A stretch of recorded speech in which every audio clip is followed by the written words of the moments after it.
Welcome to Dave Examines Movies and TV, where today I will be examining TV, which really could mean anything. Whether you're channel surfing to kill some time or if you're looking for an extraordinary project to marathon while you Netflix and chill, I'll be there. Hey, I'm Dave, and I created DaveExaminesMovies.com. I've been reviewing movies for 10 years, but that's not all I do. I also have a passion for TV, whether that means reviewing or recapping, podcasting, what have you. That's why I also have another podcast out there called Smaller on the Outside, and that deals with a specific TV show per podcast season. If you're interested in that, go check out that. But today I'm doing something different. I'm reviewing all the TV shows that I watched in the week, which are in no order making history. Time After Time, Walking Dead, Into the Badlands, Saving Hope, 24 Legacy, Supergirl, Bates Motel, The Flash, New Girl, Bones, Legends of Tomorrow, Trial and Error, The Detour, Imposters, Arrow, Designated Survivor, Legion, and Review. That's 19 different shows that we're going to be talking about. So if you're interested, come along. This is Dave Examines Movies and TV.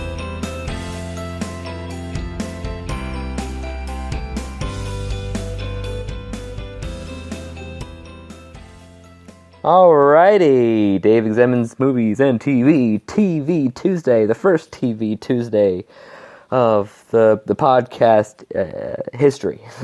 So, I've been reviewing or recapping TV shows for pretty much as long as I've been reviewing movies. This just been done differently every single time. It also began in 2007, which is when I began Dave Examines Movies. 2007 is when I started the Extraordinary Project. Now, this started as a podcast with my brothers where we just talked about what we saw in the week, which is what I'm doing today. That didn't work out so well because there was just too many things going on instead of just one of us talking about it.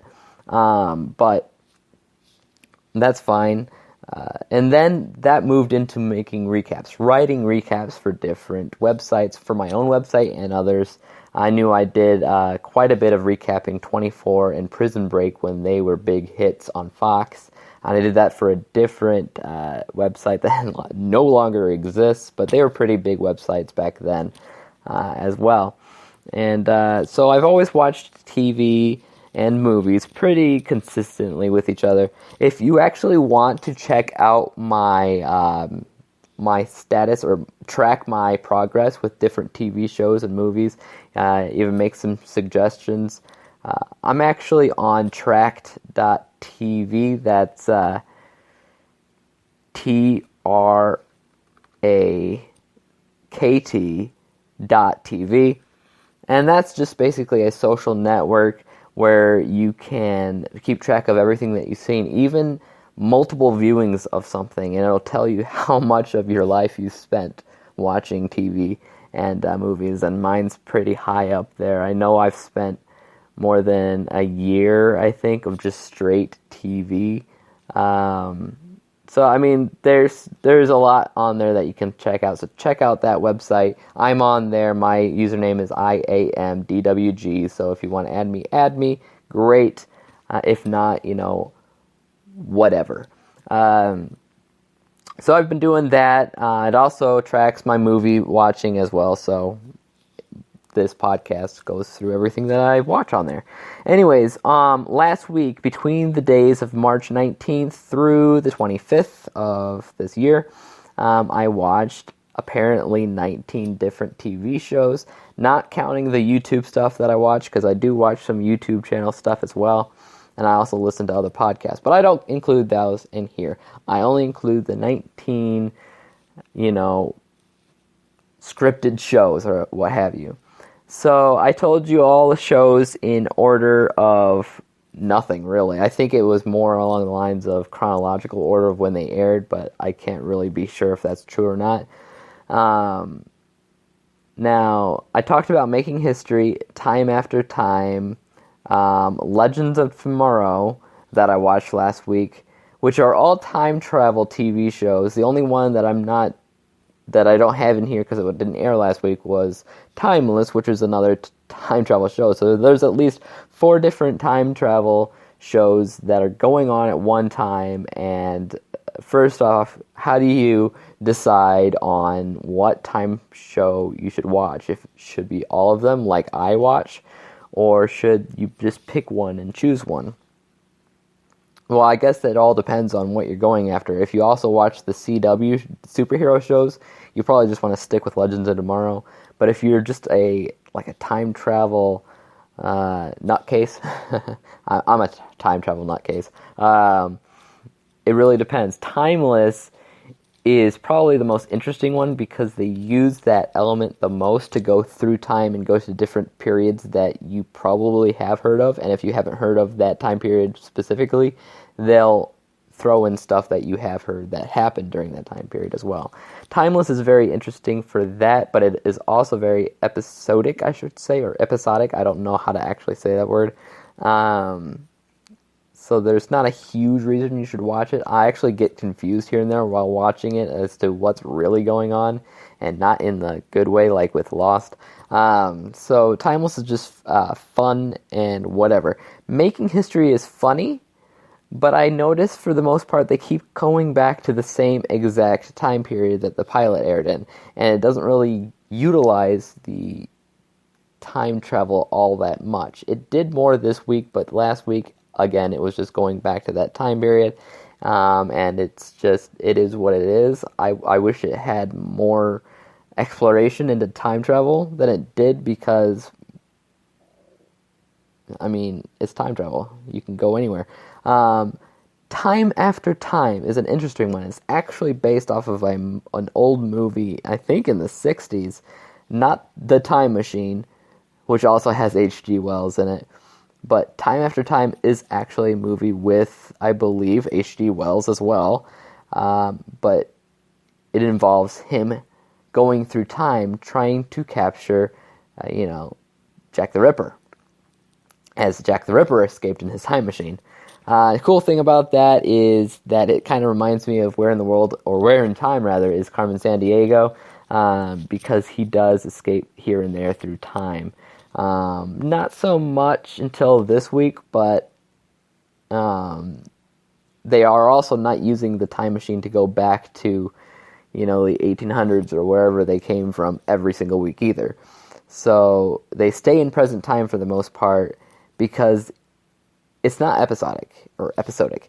They keep going after Jack the Ripper. That's an overall arc that the show follows. And I like the fact that you have time travel that starts off in the past and ends up in present day instead of what you normally see with time travel, which is present day going back into the past or even to the future. I like it when it starts out in the past and goes to the present. That happened in the Time Machine. It also happened in Time After Time. So that's actually the kind of time travel I like to see because it's more rare these days. So I'd say overall, with time travel shows, that one has to be the best, in my opinion, just from a logical standpoint. Now we're going into some AMC shows. I don't know if you watch Into the Badlands, but it comes on right after The Walking Dead. The Walking Dead is clearly the best show on. There was actually an article not too long ago, I think it was just the other day, that said that The Walking Dead could feasibly run for the next 20 years. Feasible. I could almost buy feasible, but I could never see them actually running for 20 years. I think they will end on their own terms, which is usually the best route a show can go. I just hope they don't jump the shark and just keep on going because they like money. That's always a bad idea, so hopefully Walking Dead guys who are listening, end the show when you believe it's going to end on top. And I know a lot of people have been leaving the show for the audience-wise because they don't like the dark themes of this season. I love the dark themes of this season. I think it's got its best villain in years. But that's also, an opinion. So what can I say? Into the Badlands, I like, but that also has to be because I'm a big fan of martial arts, and I think their usage of martial arts, the choreography, and the visuals of of everything just make everything look amazing. I'm a fan of Into the Badlands. This season is a little bit different than the first. I don't think it's as good. I don't think it's written as well. I think it still needs to get its footing with things. So Into the Badlands, as far as last week, its first episode of the second season, I wasn't so sure about. It was interesting enough, but we need to see how far it goes, if it can get back to its place that I liked. The next show I want to talk about is Saving Hope. This is more of a Canadian show. They started to air on NBC, but NBC didn't keep it going, so Canada actually picked it up. And so I've been watching it through Canada channels. And Saving Hope is a TV show that is just really a medical drama, but it's a medical drama with a twist, because you have the main guy in it who is just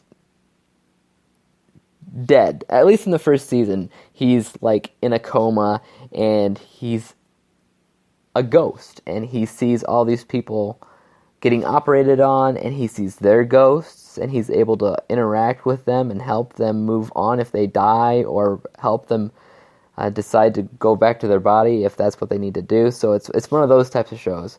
So when he gets his body back, he still sees ghosts when he's alive and operating and everything.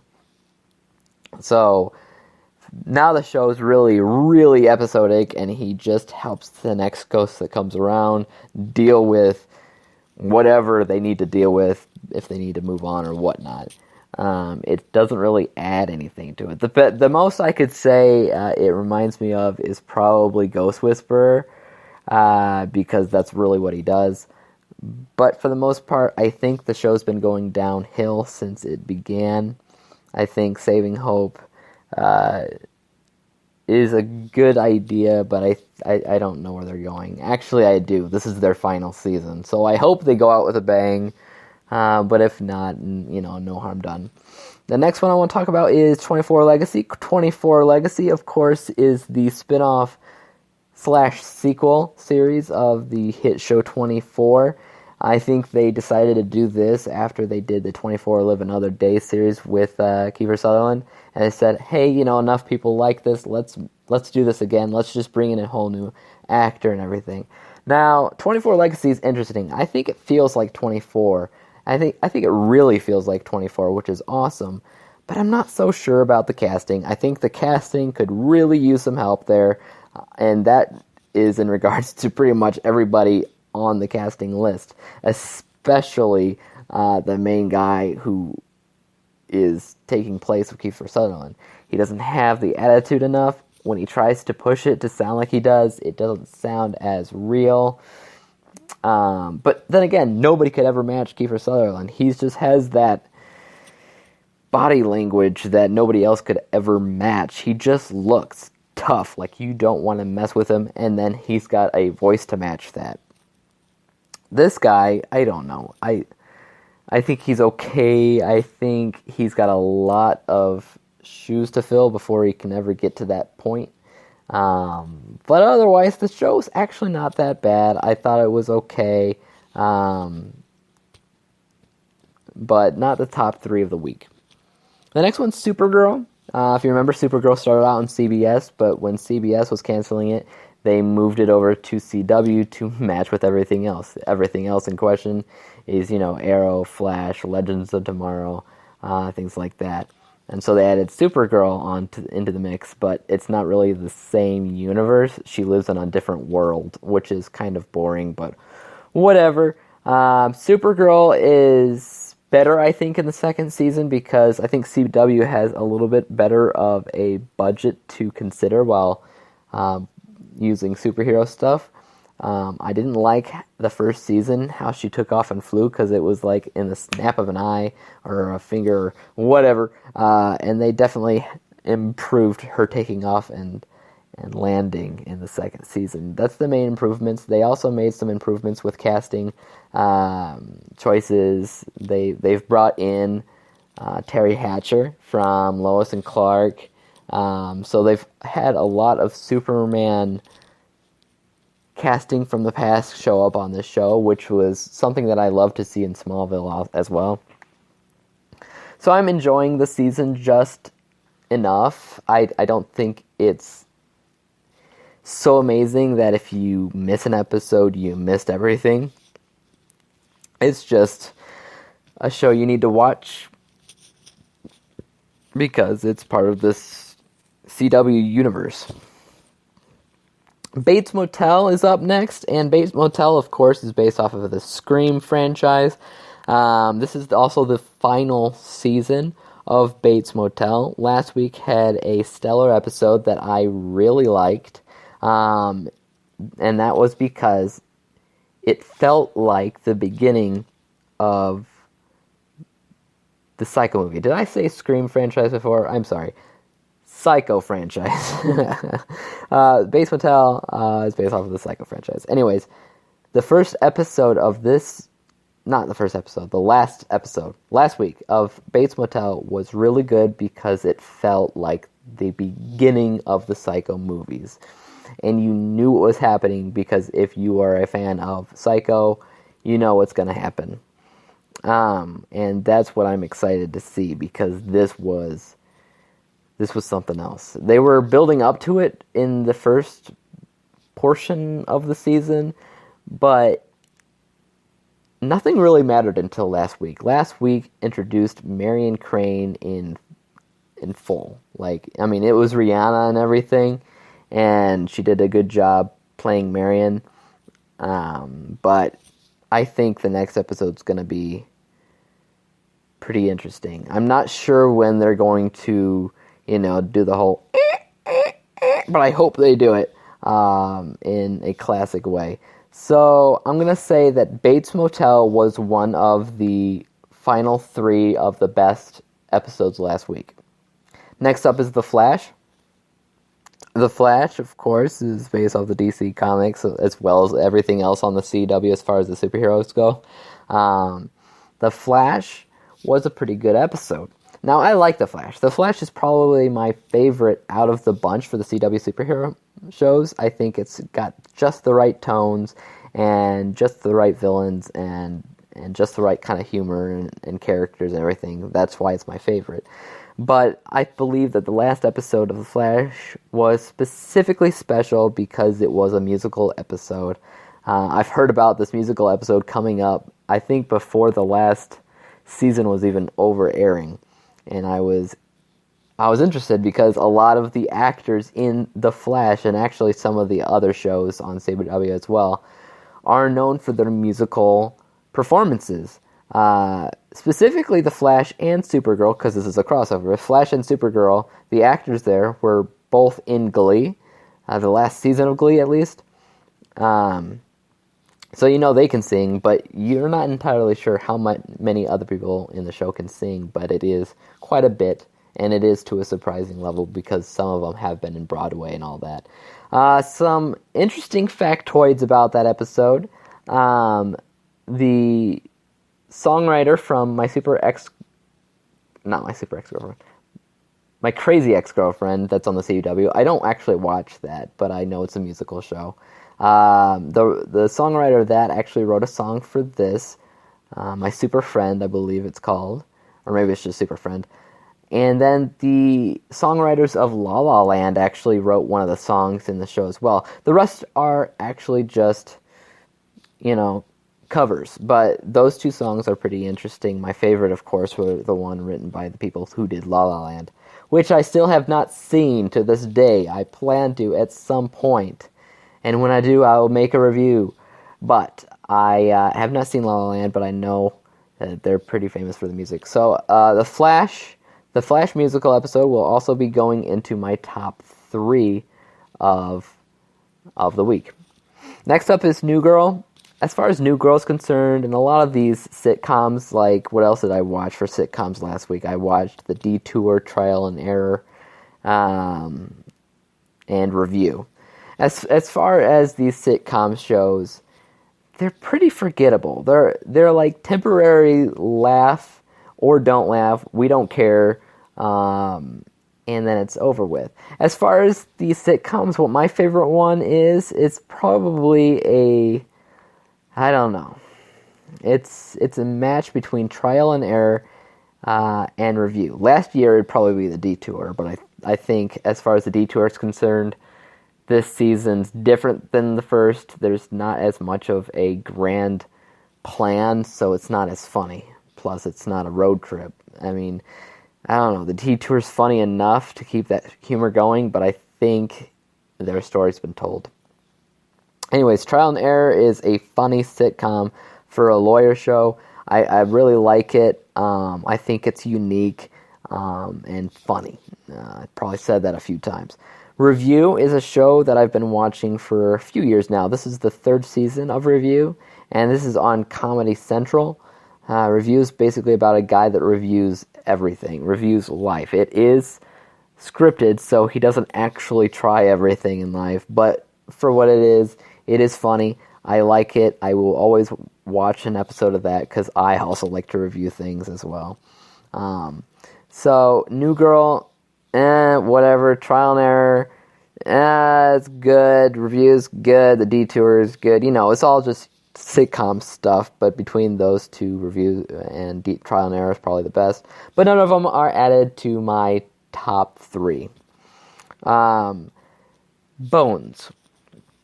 Now, Bones is getting good, and mostly because it's the last season. I actually stopped watching Bones for a year, because the main reason why I kept watching, because I wanted to see this character Zach come back. The writers of the show were never good at character interaction. I never thought they were anyways.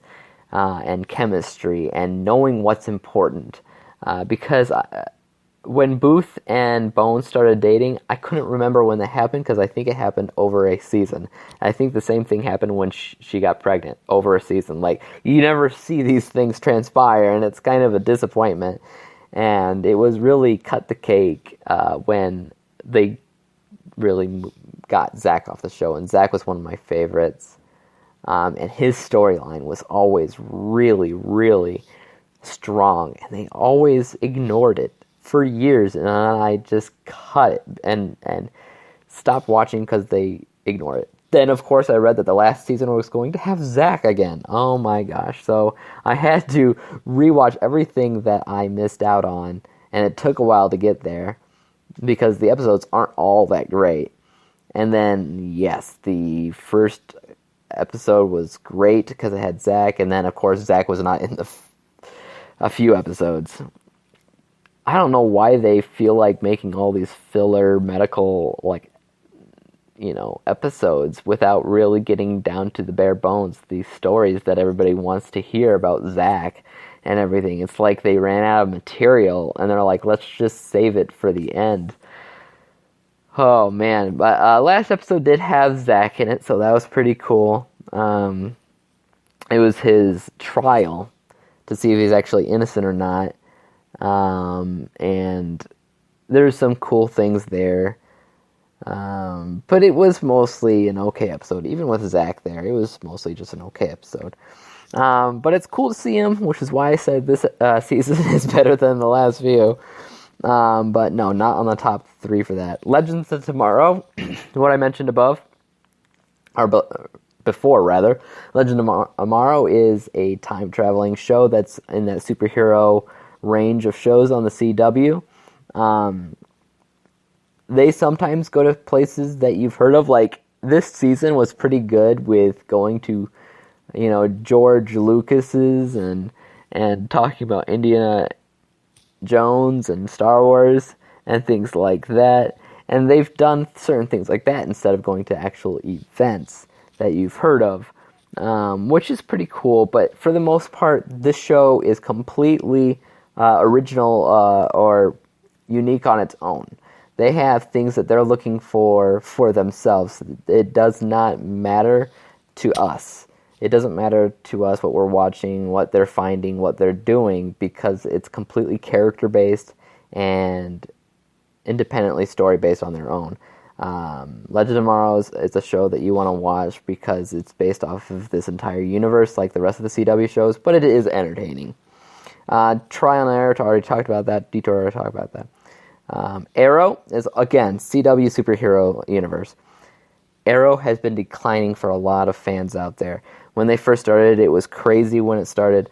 and nobody could get enough of it, right? It was the show to watch. But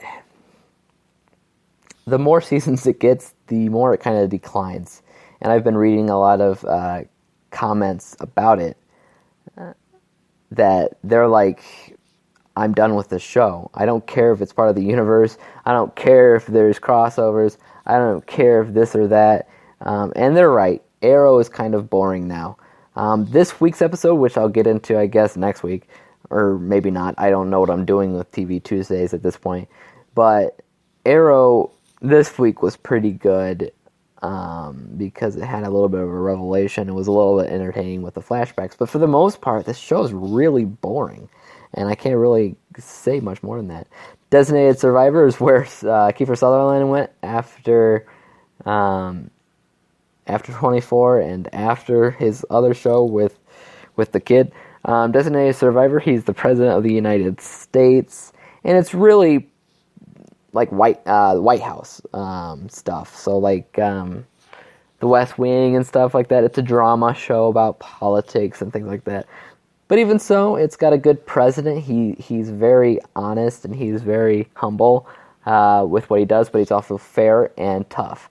So he's a good president. Some great stuff happens here and there on the show. I wouldn't say it's on the top 3, but it's a decent show to watch, so check that out. Legion is a new show on FX that is in the X-Men universe. And it is probably one of the trippiest shows you'll ever watch. You'll probably never know what's going on, but you can't stop watching it because it's so interesting. You just have to watch what's going to happen next. Legion was like that last week, too. I had no idea what was happening. And they just went with it. And they went with it, and they did well with it, so good on them. I think when I first started watching that was on my top 3, but right now it's just below the top 3. And the last TV show that I want to talk about, which is on that top 3, is Imposters. Now, if you don't know what Imposters is, it's on Bravo. And it's really about imposters is really all I can really say. This girl goes around from guy to guy, marries them all under a different name, steals their steals their money, and moves on to the next guy. And she's got a team with her and everything. But everything changes, by the way, when the guys that she, conned started getting together. All the guys started working together to find her and get their money back. And it's just been this journey for both of them as she discovers the harshness part of the job, as they discover sometimes it is necessary to con people in order to live and things of the nature, and they start liking it as well. But it's really hard to describe this show because it is intense. When I watch shows, I notice that a pilot's always pretty good, but then after that you have some really just filler, boring episodes, and it's kind of disappointing. With Imposters, it builds, and it builds, and it builds. Every episode is better than the last, in my opinion, and the only time I've ever felt like that while watching a show was probably with Breaking Bad, maybe with Lost in the later seasons, but really like Breaking Bad. Like Breaking Bad just got better and better and better, and they stopped when they were ahead. Imposters is like that right now. I'm not sure where they're going to go. It could get better, it could get worse, but right now I'm having the time of my life while watching it. So that comes down to the 3 best shows that aired last week, which were, as I said, Bates Motel, The Flash, and Imposters. So between those, we have probably the top 2 are Bates Motel and Imposters. Bates Motel because it's starting a crazy new way of looking at the Psycho movie. And Imposters because it's just always awesome. Imposters has been my number 1 show pretty much since it began, and has consistently surprised me week after week after week, and I can't wait to watch it again on the next episode. So those were all the shows that I watched next week. Now, I don't think I can do this type of TV Tuesday every week, because when I went through this list, I kind of explained what each and every show was. I'm not going to do that every week, obviously. All I could really say is what the best three. So my idea is, with TV Tuesday, I'm going to talk about more like genres, more like the best TV shows of ever, or in that genre, or a whole bunch of different kind of things. But I will start off the show by telling you the best 3 episodes of TV we had last week, and then we'll get into the main portion of the show. I'm not sure what it'll be. You'll have to check in with me on Monday next week, which I will tell you what we will be doing on Tuesday. But once again, the shows that I watched were Making History, Time After Time, Walking Dead, Into the Badlands, Saving Hope, 24 Legacy, Supergirl, Bates Motel, The Flash, New Girl, Bones, Legends of Tomorrow, Trial and Error, The Detour, Imposters, Arrows, Designated Survivor, Legion, and Review. Yes, that is a lot of shows for you, and you probably think I have no life, and you probably are correct there. But out of those 19 shows, the top 3 were Imposters, Bates Motel, and The Flash. And I can't wait to see what it is going to be next week. But yeah, also what's on right now is, Netflix shows which are weird, aren't week by week, is Iron Fist. Iron Fist got a lot of bad reviews. I just want to talk real quick about that. I'm not sure why it got bad reviews, because I'm a big fan of it. I haven't finished it or anything, because apparently I have a little bit of a life and can't marathon it. But if I could, I probably would. I didn't want to marathon any other of the Netflix series except for Jessica Jones and Iron Fist. So take that with a grain of salt. I like it a lot. It's one of my favorites of the series. I don't even understand why people are a fan of Luke Cage. It's boring. But anyways, good stuff there. So if you have Netflix, check out Iron Fist, because that just came out as well. But other than that, yeah. Tomorrow I'm going to be back into my main routine of reviewing movies. And the next review you can expect from me will actually be Speed, the movie with Keanu Reeves and Sandra Bullock. You know the movie. It's 1994, I think. So I'm going to be reviewing that, see how that works out in my mind, in my world. And also, if you haven't subscribed to my channel here, go check that out on Spreaker.com. Search Dave Examines Movies and TV. You'll find me there. Subscribe to me there. You can also subscribe to me on other podcast listening apps as well. Check me out. You can email me at dave@daveexaminesmovies.com. You can tweet me at IAMDWG. You can find me on Track TV at, once again, IAMDWG. And you can give me a comment on this podcast and suggest movies, suggest TV shows, suggest what you want me to review, and I'll do my best to do that. But as for that was it for this episode. And have a good day, and peace out.